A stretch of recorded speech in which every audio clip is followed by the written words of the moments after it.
내 형제가 죄를 범하거든 가서 너와 그 사람과만 상대하여 권고하라. 만일 들으면 내가 내 형제를 얻은 것이요 만일 듣지 않거든 한두 사람을 데리고 가서 두세 증의 입으로 말마다 확증하게 하라. 만일 그대 말도 듣지 않거든 교회에 말하고 교회의 말도 듣지 않거든 이방인과 세리와 같이 여기라. 진실로 너에게 이르노니 무엇이든지 너희가 땅에서 매면 하늘에서도 매일 것이요 무엇이든지 땅에서 풀면 하늘에서도 풀리리라. 진실로 다시 너에게 이르노니 너희 중에 두 사람이 땅에서 합심하여 무엇이든지 구하면 하늘에 계신 내 아버지께서 그들을 위하여 이루게 하시리라. 두세 사람이 내 이름으로 모이는 곳에는 나도 그들 중에 있느니라. 아멘. 이거를 읽겠습니다. 누가복음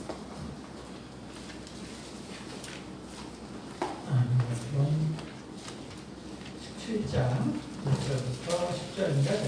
예수께서 제자들에게 이르시되 실족하게 하는 것이 없을 수는 없으나 그렇게 하게 하는 자에게는 바로다. 그가 이 작은 자 중에 하나를 실족하게 할진대 차라리 연자맷돌이 그 목에 매여 바다에 던져지는 것이 나으리라.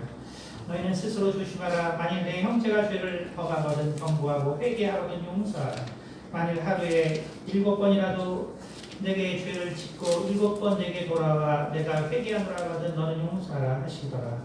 사도들이 주께 여짜오되 우리에게 믿음을 더하소서 하니 주께서 이르시되 너희에게 겨자씨 한 알만한 믿음이 있었더라면 이 뽕나무더러 뿌리가 뽑혀 바다에 심겨라 하였을 것이요 그것이 너에게 순종하였으리라. 너희 중 누구에게 밭을 갈거나 양을 치거나 하는 종이 있어 밭에서 돌아오던 그더러 곧 와 앉아서 먹으라 말할 자가 있느냐.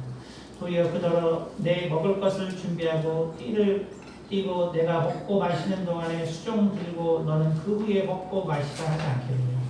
명한 대로 하였다고 종에게 감사하겠느냐. 이와 같이 너희도 명령받은 것을 다 행한 후에 이르기를 우리는 무익한 종이라 우리가 하여야 할 일을 한 것뿐이라 할지니라.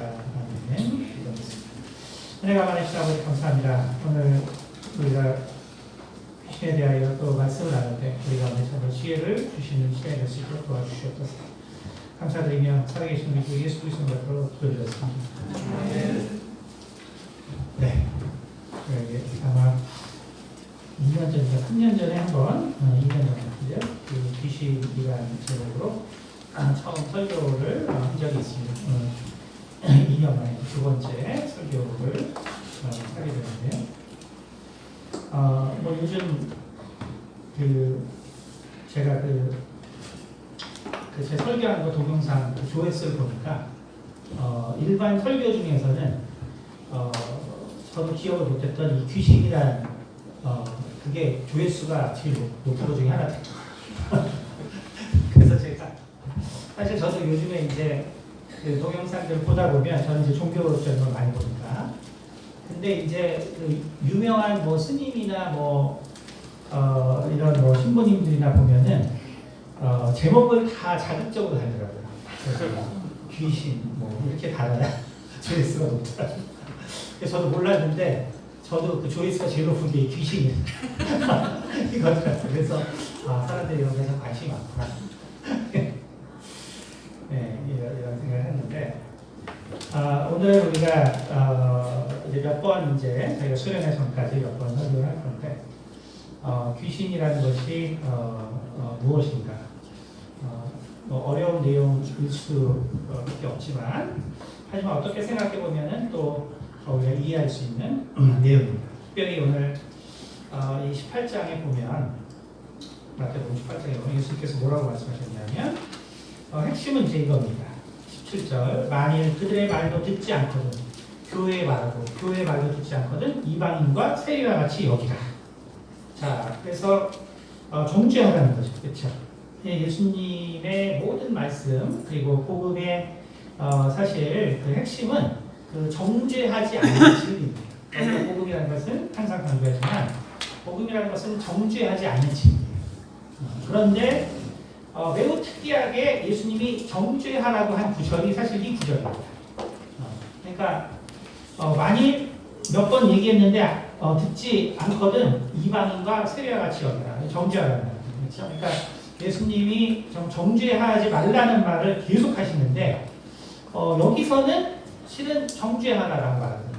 그러면 이 사람들이 어떤 큰 죄를 졌냐? 이 사람들이 큰 죄를 진 것도 아니에요. 왜냐하면 그냥 뭐 밖에 외부에 재판장을 세운 것도 아니고 그냥 교회 내에서 문제가 생긴 거고 그래서 그 문제 때문에 지금 권고하는 건데 그런데 안 되면 정죄하라.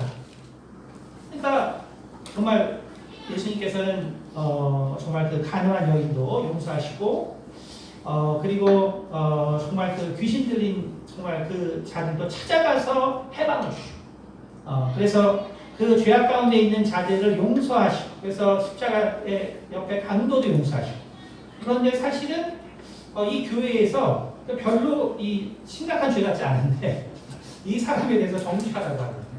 그러니까 되게 특이한 거였어요. 그렇죠? 그러나 우리가 이것을 알면은 귀신이라는 것이 왜 그렇게 작용을 할 수밖에 없는가 이것을 우리가 이해를 할 수가 있습니다.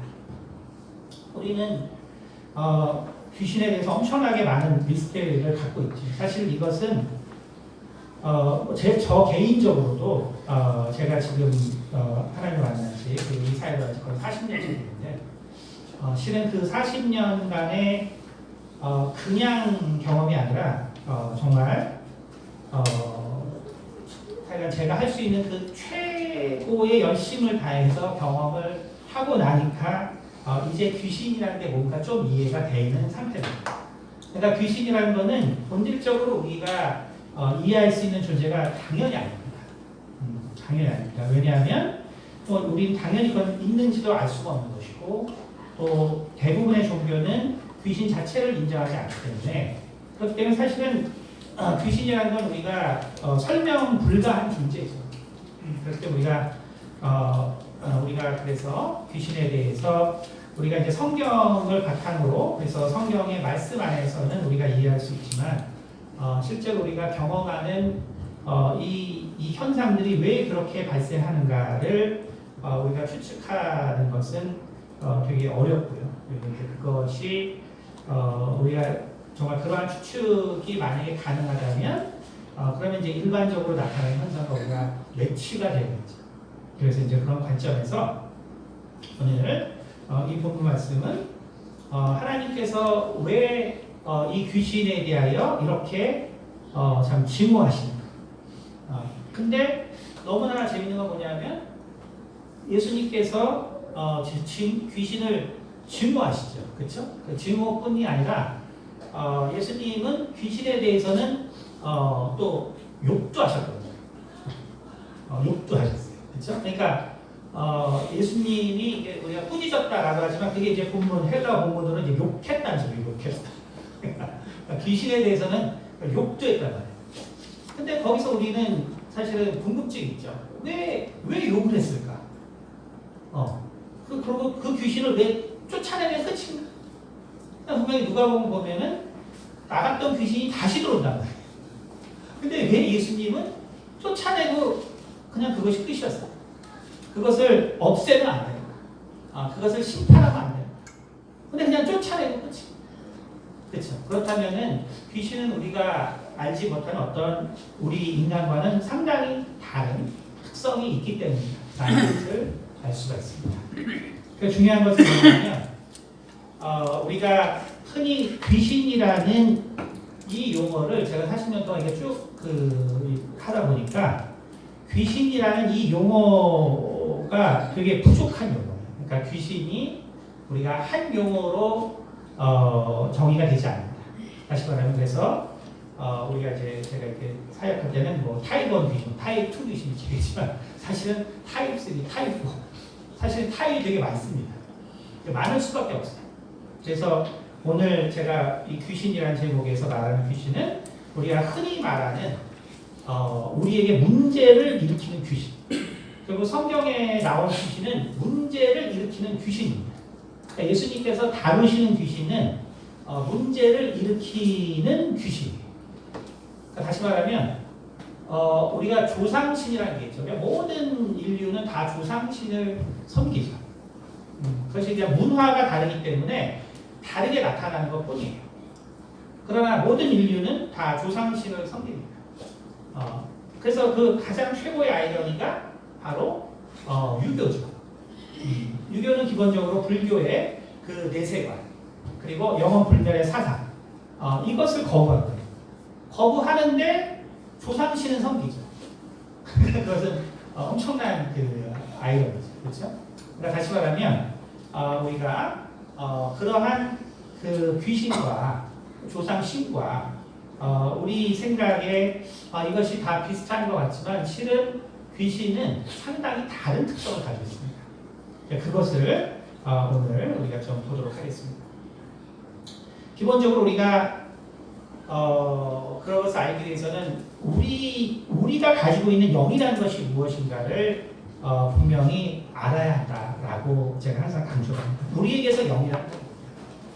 우리에게서 영이라는 것은 실은 내가 그리고 우리가 성경을 통해서 항상 우리가 영에 대해서 이야기를 하지만 그러나 우리는 우리 가운데 있는 그 영을 경험할 수도 없고 그리고 그 영을 통해서 무언가를 사실은 할 수도 없는 것이 실은 우리의 영의 그 상태입니다. 그러니까 인간에 대해서 영혼육. 근데 우리가 이제 그 장로교에서는 영혼과 육으로 나누죠. 그러니까 그만큼 영혼은 구별하기가 되게 어렵고 그리고 그것이 사실 우리가 뭐 감리교라든지 성결교회라든지 오순절교회는 영혼육 3분법을 쓰지만 장로교회는 영혼과 육 2분법을 사용해서 성경을 바라보죠. 근데 사실은 영혼육 3분법으로 해봤자 영이 하는 일은 실은 이 세상에서는 없어요. 실은 없습니다. 그러니까 그걸 우리가 이해하는 것이 먼저 가장 중요합니다. 그러니까 다시 말하면 아무리 우리가 영적인 현상 어쩌고 저쩌고 해도 실은 영적인 현상이라는 것은 그냥 없다라고 보는 것이 맞습니다. 그렇게 경험이 안 되기 때문에 심리학이 나오는 것이고 그리고 정신분석학이 발달한 것이고 그리고 정신질환의 치료를 바로 이제 육체적으로 접근하게 되는 것입니다. 그래서 본질적으로 영이라는 것은 우리가 다룰 수 없는 영입니다. 그래서 성경에 보면은 이것은 확실하게 알 수 있는데요. 우리가 천사들의 그 활동을 보면 천사들은 하나님과도 함께 할 수 있지만 그러나 어떤 목적을 가진 우리가 쉐럽 그 성경의 그룹이라고 하는 이 천사장들은 인간과도 교통을 합니다. 이것은 뭐냐면 결국 천사들은 이 우주의 어떤 그 물질적 구조와 그리고 전혀 그것과 관계없는 그 창조의 근원되는 그 하나님의 어떠한 그 본질적인 것 그것을 공유하고 있는 존재입니다. 그것은 결국 뭘 말하냐면 우리가 이 육체로는 도저히 그 영적 존재를 본질적으로는 이해할 수 없다라는 것을 이야기하죠. 그렇기 때문에 제가 이제 항상 강조하는 게 뭐냐면 그래서 우리 인간은 다른 것이 아니고 우리 고린도전서 15장 고린도전서 15장 보겠습니다. 고린도전서 15장 보면 15장 45절 기록된 바 첫사람 아담은 생명이 되었다 한 것 같이 마지막 아담은 살려주는 영이 되었나니 그렇죠? 그러니까 이것이 그 인간에 대한 정의예요. 그래서 그 성경에서 영혼, 특히 신약에서 영혼이라고 기록된 모든 것은 헬라어로 그냥 혼입니다. 마음에 대해서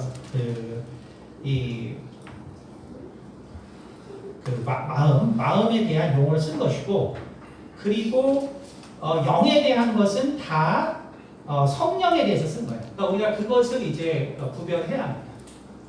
그러면 그래서 우리가 신약에서 영혼에 대하여서 쓴 것은 인간의 마음을 상징하는 거고요.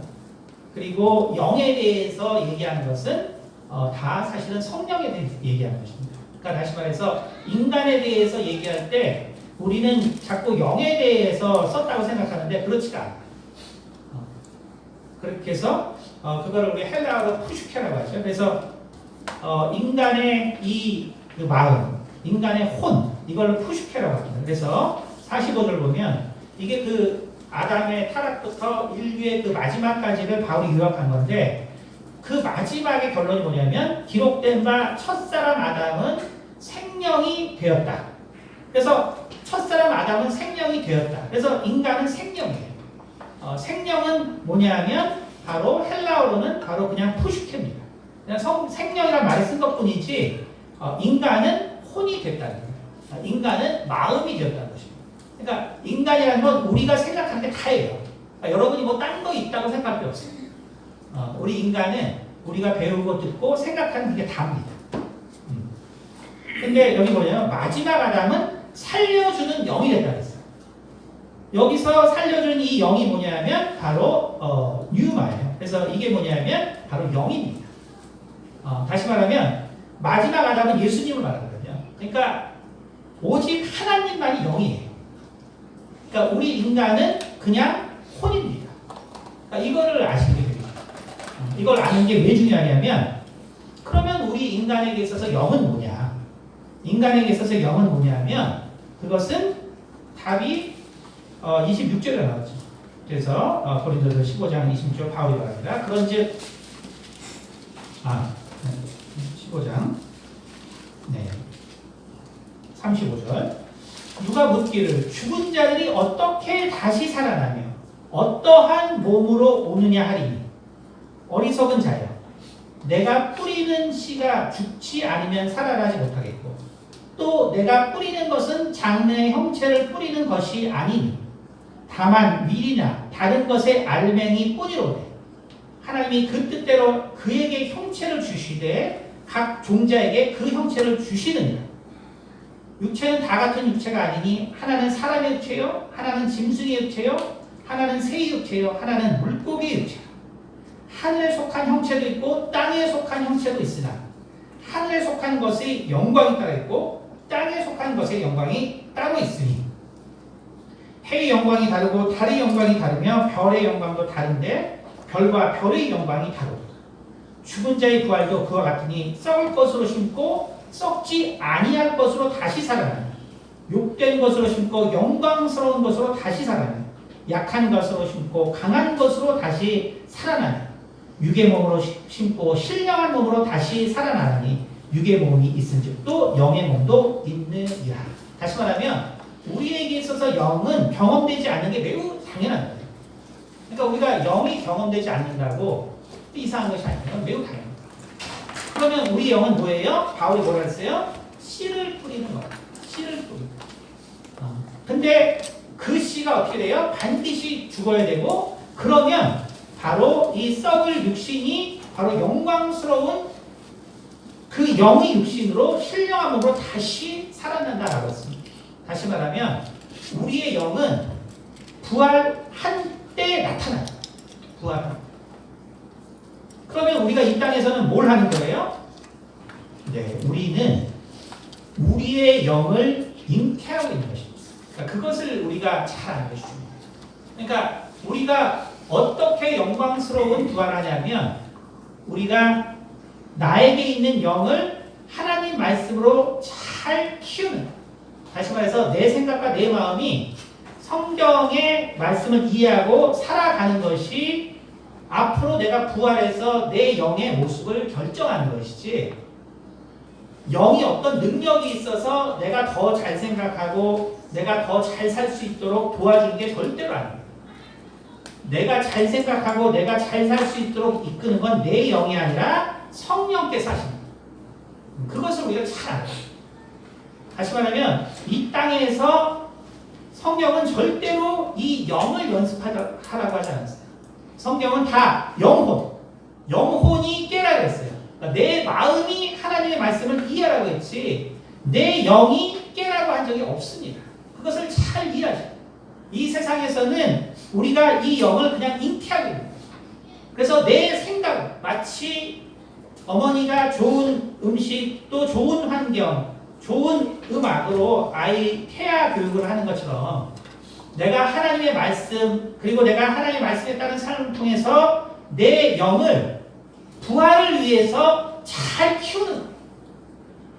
그래서 성경은 절대로 영으로 뭐를 하라고 하지 않았습니다. 영으로 뭐를 하라고 한 것은 다 성령으로 하라는 거예요. 그것을 알아요. 그런데 세상은 어떻게 해요? 무슨 도사가 있고 신령한 사람이 있고 영적인 능력이 있고 막 이렇게. 근데 어때요? 그 영의 능력이 나타나는 사람들이 있죠. 그럼 이 세상에서 하나님을 통해서 영의 능력이 나타나는 것은 아까도 말했지만 그것은 성령을 통해서 나타나는 것이고, 왜냐하면 우리가 영이 있기 때문에 성령이 성전 삼아서 오시는 거예요. 그렇다고 내 영이 거기서 살아나는 것이 아니라 하나님의 뜻을 전달받을 수 있는 것이죠. 근데 이 세상에서 어떻게 하냐면 내 영이 깨어나려고 한단 말이에요. 그러니까 우리가 뭐 서구나 뭐 이런 데서 이제 그런 많은 그 수행을 하지만, 그렇죠? 그리고 영의 세계를 알기 위해서 또 영이 깨어나게 해서 뭐 별의별 일을 다 하는데, 그것이 결국 성경에서는 뭘 우리에게 비유를 해주고 있냐면, 그것이 곧 우리가 아이가 10달이 되지 않았는데 결국 태어나면, 그럼 그것을 유산이라고 하는 것이죠. 그렇죠? 그렇다면 그 아이는 절대로 정상적으로 성장하지 못하게 된 것처럼, 우리가 이 땅에서 이 영을 끌어내게 되면 그러면 반드시 이 영은 문제가 생깁니다. 문제가 생깁니다. 그것의 대표적인 현상이 바로 귀신입니다. 그러니까 우리가 그것을 아는 것이 매우 중요합니다. 자, 이게 무슨 소리냐면, 그래서 우리가 일단은 오늘 귀신은 타입 2 귀신입니다. 타입 1은 이제 내가 만들어내는 거고, 타입 2는 이제 우리가 흔히 말하는 귀신입니다. 그러니까 우리 인간 삶에서 문제를 가져다주는 귀신. 자, 그런데 이 귀신들의 역할은 뭐냐면, 우리나라는 이제 요즘 K-팝에 넘어서 며칠 전 신문에 보니까 K 귀신도 세계를 지금 싹쓸이하고 있다고 이런 뉴스가. 그러니까 K 귀신도 아주 세계를 지금 싹쓸이하고 있다고 뭐 하더라고요. 그러니까 우리는 그 귀신에 대해서 아주 풍요로운 정보가 있잖아요. 근데 그럼 왜 이 귀신은 낙태된 상태냐? 왜냐하면 여러분, 귀신은 70% 이상이 다 가족이에요. 가족의 가운데서 역사합니다. 가족 가운데. 네, 여러분, 그래서 이제 귀신 요즘 프로그램도 많으니까 그런 거 한번 보세요. 제가 이제 그런 거는 작년부터 아주 그냥 다 보고 있는데 제가 말했죠. 얼마나 감사한 시대인지. 옛날에 무당한테 가서 하나를 배우려고 하면 엄청나게 많은 봉사를 해요. 그래도 아주 조금 가르쳐줘. 근데 지금은 조회수를 올리기 위해서 얼마나 그 비밀들을 다 풀어놨는데 제가 수십 년 동안 진짜 귀동냥 한 게 요즘은 그냥 웬만한 유명한 무당한테 한번 쭉 들으면 그래 이건데, 옛날에 그거 절대로 그냥 안 가르쳤어. 뭔가 엄청난 노력을 해야 돼. 지금은 그냥 다 TV에서도 다 해요. 여러분이 보시면은, 그래서 그 귀신의 실체를 알 수 있는데 뭐냐면, 자, 간단히 말해서 쉽게 말해서 엄마가 죽죠. 그럼 그 엄마는 우리가 상식적으로 생각하면 그 아들을 괴롭히면 안 되겠죠. 그 딸을 괴롭히면 안 되죠. 근데 항상 이 엄마가 죽든 아빠가 죽든 뭘 죽든 그 아들을 괴롭히고 딸을 괴롭히고 손자를 괴롭히고 손녀를 괴롭히고. 자, 이게 뭐를 말할까요? 낙태됐다는 것 같아요. 다시 말하면, 자, 어떤 사람이 이렇게 문제가 될 때는 사고로 죽는 경우가 되게 많습니다. 병으로 죽거나 사고로 죽거나 전혀 예상치 못하고 죽는 거죠. 전혀 예상치 못하고. 그러면 만약에 이 영이 우리의 혼과 함께 있다면 그러면 내가 왜 내가 정말 예를 들어서 강도를 만나 죽었어요. 혹은 내가 정말 억울하게 죽었습니다. 타인에게. 근데 왜 괴롭히는 건 꼭 자식을 괴롭히고 손자, 손녀 괴롭히는 그쵸? 우리가 만약에 상식적으로 나의 이 마음이 그 귀신이 돼서도 그대로 있다면 미쳤다고 내가 여기 한번 손 들어보세요. 내가 억울하게 죽었는데 나는 나중에 내 아들을 괴롭혔다. 딸을 괴롭혔다. 뭐 이런 사람이 있습니다. 정신 나간 사람이 있겠지. 그게 안 된다는 거야. 그게 안 돼. 다시 말하면 바로 우리가 죽는 순간 시편에 뭐라 하냐면 음부에서는 더 이상 기억하고 생각나는 게 없다고 그랬어요. 그렇죠? 다윗이 분명히 음부로 간 자는 더 이상 생각하고 미래를 계획하는 것도 없다고 했습니다. 우리가 죽게 되면 내 이성은 내 전기 회로가 끊어지기 때문에 끝이에요. 그럼 내가 그 사고로 죽고 하나님을 모르는 사람은 어떻게 되냐면 영이 깨어나는 거예요. 근데 영이 깨어나는데 어떻게 해요? 그 충격만 나는 거예요. 그 충격. 그 충격. 그런데 흔히 이러한 영적인 교감도 우리가 봐서 알지만 우리 교회는 이런 거 많이 경험하지만 그렇죠? 우리 집사람이 은사가 있기 때문에 또 어머니도 은사가 있죠. 보다만 하지 우리 루비도 은사가 있어서 엄청 높습니다. 우리 그거 다 보거든. 유전적이에요. 그러니까 특별히 하늘에 있는 것이 땅에서 역할할 수 있어요. 그렇죠? 왜냐하면 천사들이 하나님과 함께하지만 특별히 또 육체와 접하는 사람들이겠죠. 그러니까 여러분이 은사가 있는 그 분들은 자식을 낳아서 키울 때 반드시 주의를 해야 돼요. 반드시 어떤 특별하게 우리가 예측 못한 행동을 한다면 기도해줘야 돼요. 왜냐하면 더 귀신이 잘 접근할 수 있기 때문에. 우리 이제 그런 상식적인 걸 이제 가지고 있어요. 그러니까 결국 우리가 왜 귀신이 하필 엄마가 죽었는데 딸한테 가서 문제를 일으키고 혹은 며느리한테 일으키고 왜 그 집안에서 자꾸 일으키고 그 접촉이 그렇게 잘 되게 되겠죠. 그런데 뭐예요? 자신이 당한 그 분노와 억울함이 있기 때문에 그것만 남아있는 거예요. 마치 우리가 낙태된 아이가 어떤 생각도 지금 하지 못하고 만들어져 있다가 바로 엄마의 그 심장 소리만 듣다가 그러다가 낙태가 돼요. 그럼 이 아이는 무엇을 기억할 수 있는가? 기억할 수 있는 건 없어요. 그냥 뭔가 무슨 소리가 들렸다가 그냥 유산되고 끝나는 거죠. 그런 것처럼 이 영이라는 것은 다만 사라지지 않기 때문에 없어지지 않기 때문에 그렇기 때문에 이 영이라는 것은 그 자기가 깨어난 그 순간 자기가 깨어나게 된 그 원인과 그 순간에 대한 기억만 있지 영원히 가는 거죠. 그래서 귀신이 한번 역사하는 집은 똑같은 증세로 죽게 되어 있죠. 그렇죠? 그렇게 되어 있죠. 그러면 이게 왜 그러면 오늘 본문 말씀과 중요한 관계가 있냐? 왜 그런 관계가 있냐? 자, 우리가 한번 생각해 봅시다. 오늘 본문 말씀의 이 중요한 점은 뭐냐면 예수님은 누구를 정죄하시는 분이 아니에요. 예수님 누구를 정죄하시는 분이 아닌데 예수님이 이게 큰 죄도 아니거든요. 그래서 우리 다시 마태복음 18장 15절을 보면 내 형제가 죄를 범하거든 가서 너와 그 사람과만 상대하여 권고하라. 만일 들으면 내가 내 형제를 얻은 것이요. 그렇죠?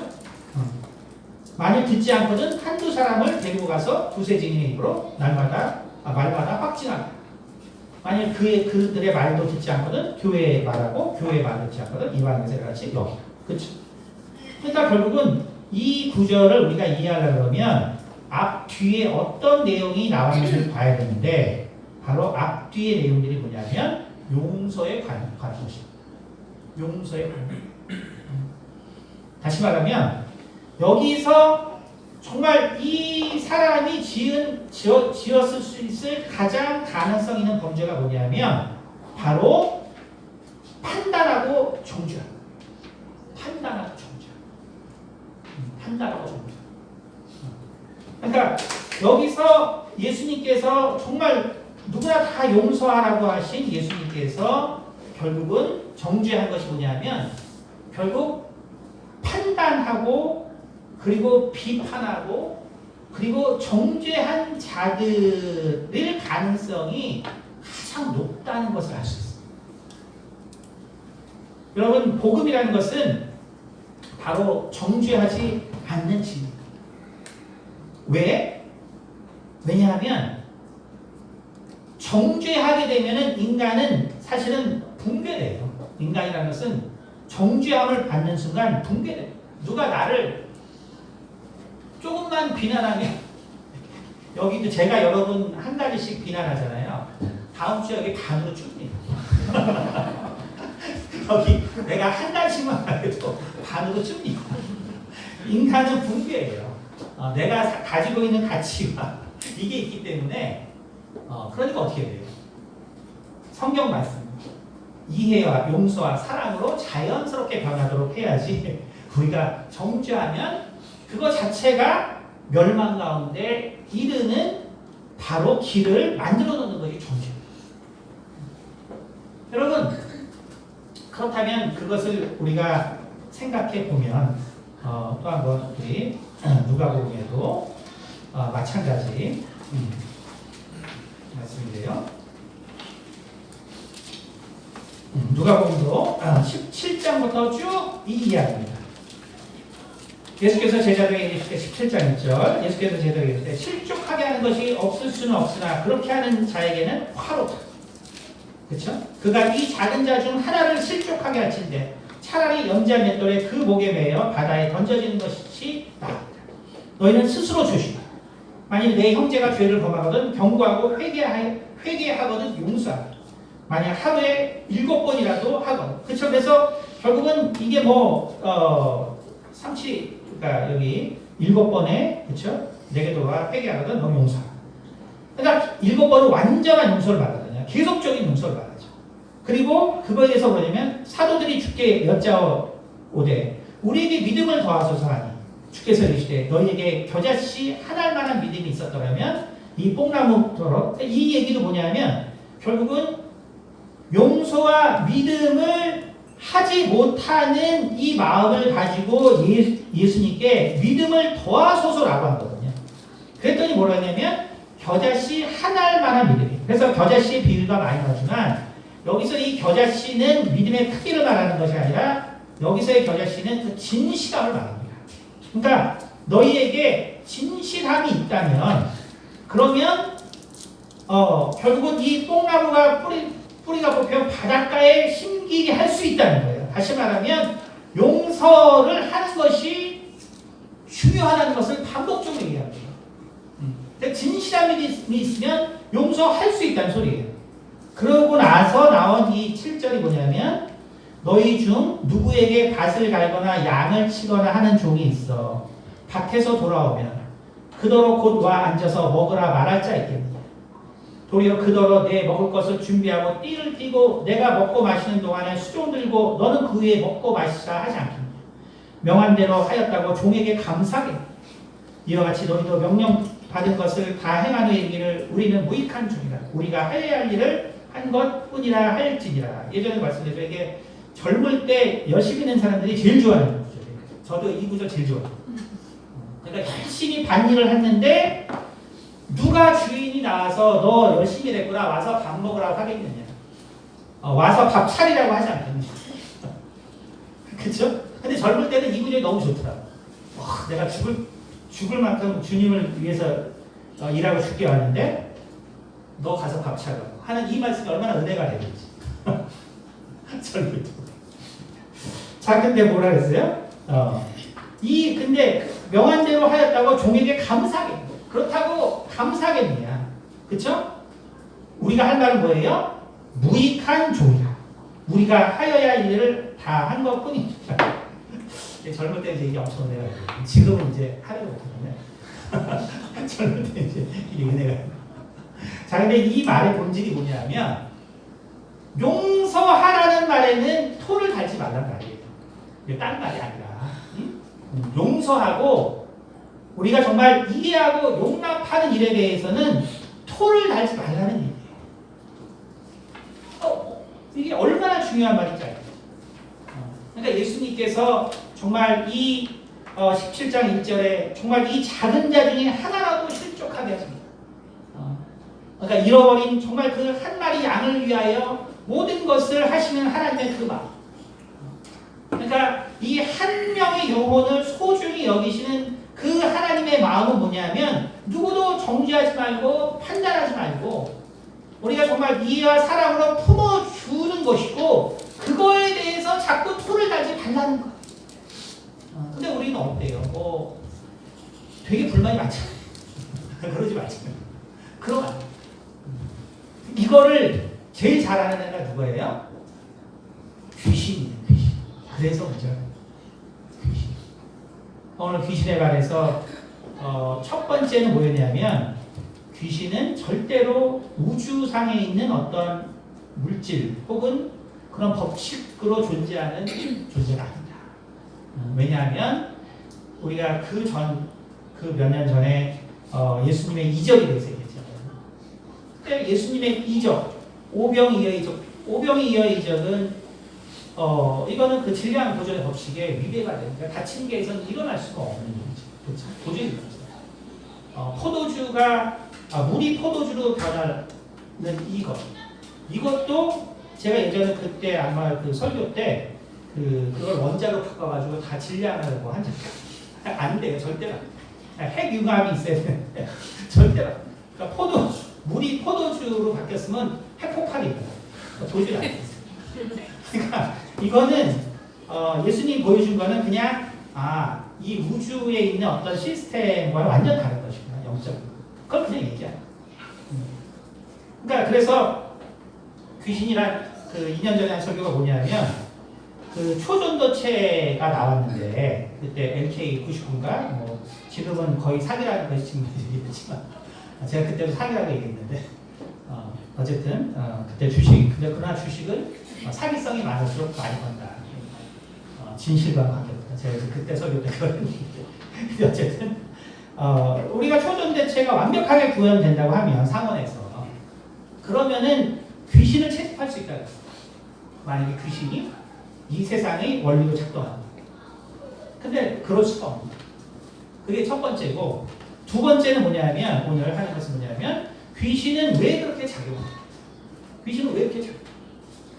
바로 귀신은 자신의 억울함에 대해서 곧바로 정죄하고 판단하기 때문에 내가 겪은 억울함에 대해서 내가 이렇게 갑자기 죽음을 맞이하게 된 이 상황에 대해서 바로 그것을 그대로 표현합니다. 바로 정죄합니다. 누구든지 상관없습니다. 나를 이렇게 만든 게 너지 라고 판단합니다. 내가 이렇게 된 것이 바로 니네들이 그랬지. 그 귀신에게 남는 것은 그래서 그거밖에 없어요. 여러분 그래서 우리가 오늘 말하는 귀신은 우리가 일반적으로 경험하는 바로 재앙을 일으키는 귀신입니다. 이 귀신들은 절대로 우리의 그 생각과 사고대로 역사하지 않습니다. 만약에 이 귀신이 성장할 수 있다면 사람을 한 명, 두 명 죽이다가 보면 뭔가 얘네들은 느낌이 낯설지가 않아. 뭔가 내가 전생에서 또 나와 가까이 있었던 사람들 같아. 만약에 생각할 수 있다면 금방 자기 가족이라도 알겠죠. 그러나 귀신은 절대로 그렇지 않습니다. 죽이고 또 죽이고 또 재앙하고 또 재앙하고. 왜 그러냐면 얘네는 어버션 됐기 때문에 낙태됐기 때문에 더 이상 성장하지 않고 거기서 영원히 머무르. 여러분 그것이 왜 예수님이 이 귀신들을 이렇게 대하느냐예요. 예수님 분명히 누가복음 9장에 말하죠. 귀신이 사람에게 나갔다가 다시 들어온다고 했어요. 그럼 예수님이 귀신을 쫓아낼 게 아니라 영원히 멸하면 되실 텐데 쫓아내고 끝나죠. 그리고 예수님 뭐예요? 다시 돌아올 것도 아시죠. 근데 왜 그냥 쫓아내고 끝이냐? 얘네들은 생각을 할 수 없어요. 생각을 할 수 없어요. 생각을 할 수 없대요. 근데 그 생각을 할 수 없는 것보다 더 중요한 것이 뭐냐면 바로 귀신들은 생각을 할 수 없기 때문에 자기가 경험한 거에 대해서 곧바로 정죄하고 판단한다. 여러분 우리가 이것을 듣고 귀신이 딴 데 있는 게 아니라 내 마음에 내가 귀신이 아닌가를 생각해 봐야 돼. 그래서 그러니까 어떤 그런 귀신의 존재가 문제가 아니라 내가 뭔가 누군가 기분 나쁜 말하고 기분 나쁜 상황이 되고 뭔가 정말 내가 정말 그 짜증나는 생활이 되고 상황이 되고 그래서 내가 즉각적으로 옆에 사람에게 분을 토하고 내가 정말 불평을 얘기하고 내가 정말 분노하게 되고 내가 즉각적으로 이렇게 한다면 그 사람이 귀신인 거예요. 하나님은 그 사람을 귀신이라고 합니다. 그것을 하시죠. 왜 우리가 누군가를 정죄하는 것이 이렇게 위험한가? 우리가 정말 누군가를 용서하지 못하는 일이 왜 그렇게 위험한가? 정말 절대로 정죄하지 말라는 예수님이 정말 여러 번 기회를 줘서 결국은 이방인과 세리처럼 하라고 한 그 죄명은 뭐냐? 바로 정죄하고 판단하고 용서하지 못하는 마음이에요. 여러분 우리 교회는 그래서 내가 진짜 구원 받았는지를 알 수 있는 아주 좋은 교회입니다. 나를 분노하게 하는 사람들이 많거든요. 우리 교회는 여러 가지 이유로 나의 그 분노와 나의 정말 인내를 한계할 수 있는 많은 환경들이 존재합니다. 거기서 실패하면 나도 귀신이 되는 거야. 거기서 실패하면 나도 귀신이 돼. 우리는 정말 성경에서 말하는 이 귀신이라는 것이 무엇인가를 그러므로 생각해야 합니다. 그리고 귀신들은 왜 이렇게 작용할 수밖에 없나 생각해야 합니다. 우리가 그것을 알 때 다음번에 얘기했지만 결국 귀신이라는 것은 그래서 하나님 앞에서는 왜 아무런 어떤 힘도 쓸 수 없는 존재인가. 바로 이것을 알 때 우리는 그 이유를 알 수 있습니다. 기도하겠습니다. 은혜가 많으신 아버지 감사합니다. 참으로 귀신들이 무엇인가를 아버지 우리가 말씀을 나눴습니다. 특별히 정말 이 세상에서는 우리가 참 경험할 수 없는 하지만 존재하는 참 어떠한 현상들이 존재하고 예수님께서 분명 그것의 존재를 또 말씀하셨기에 우리가 정말 이러한 그 존재들을 우리가 또 이해하고 또 대적하기를 원합니다. 그 귀신의 근원에는 바로 정죄함과 판단함이 있고 그리고 참 용서할 수 있는 그 마음의 여유가 없는 것이 바로 귀신의 마음이라는 것을 그리고 그것이 끝까지 나의 생각에 머물고 나의 마음에 머물러서 용서와 정죄와 비판과 판단에 벗어날 수 없는 그것이 바로 귀신의 실체라는 것을 아버지여 주님께서 말씀해 주셨사옵니다. 혹시 우리 마음이 정말 그러한 마음이 아닌가 돌아가게 도와주시고 그러므로 우리는 정말 이러한 정말 저주받은 마음 가운데서 벗어나서 우리 주님의 마음을 품는 우리 모두가 될 수 있도록 도와주시옵소서. 감사드리며 살아계신 주 예수 그리스도를 받들어 기도드렸습니다. 아멘.